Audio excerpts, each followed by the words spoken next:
Haleluya, haleluya. Dufashe uyu mwanya.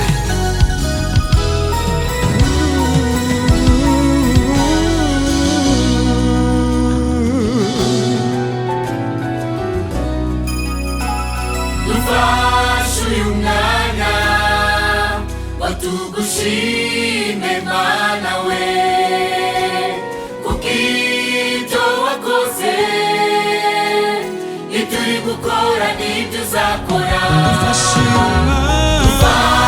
uyu mwanya watugushime Mana we, kukibyo wakoze ituri gukora n'ibyo uzakora. Dufashe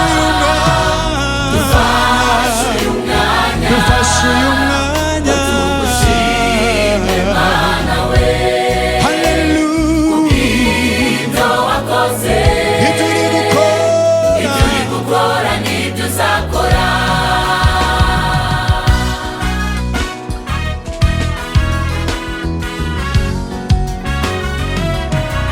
Twamenye ko nta mwenda ufitiye abantu mw'isi, ibyo twifuza si amande n'ingo tukwishyuze. Twamenye ko nta mwenda ufitiye abantu mw'isi, ibyo twifuza si amande n'ingo tukwishyuze.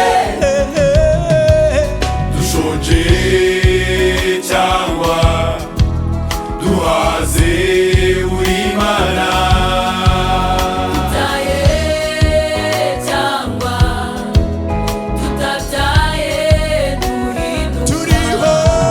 Turiho cyangwa tutariho, buriya duhinduka.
N'ubugwaneza bw'Imana, N'ubugwaneza Mana ugira byaguteye gutanga umwana wawe wapfe kubera umuntu. urukundo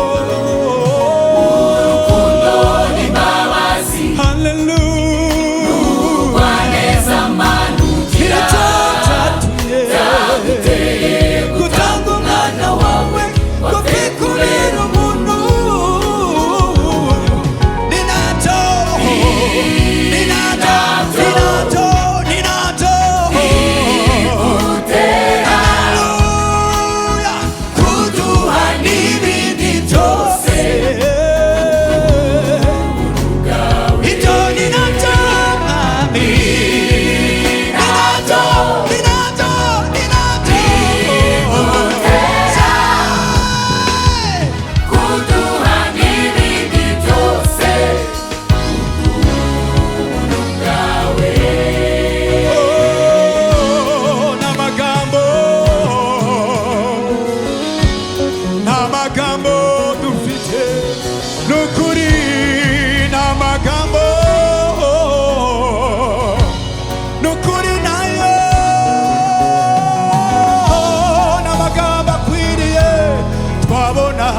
yadufasha kuvuga ibibi mu cyongereza ntayarimbo mu giheburayo nayo mu giswahili nayo nayo nayo nayo nayo mu gikorino nayo mu giheburayo nayo bagira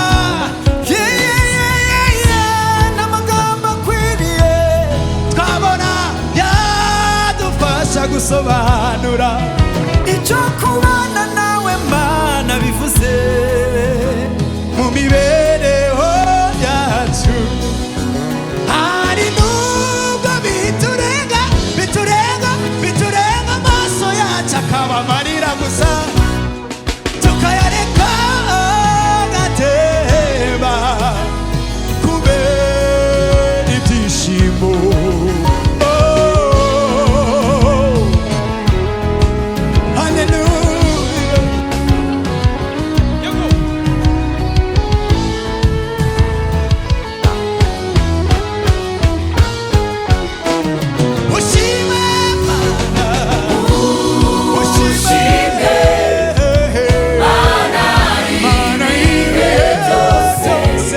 Elohim,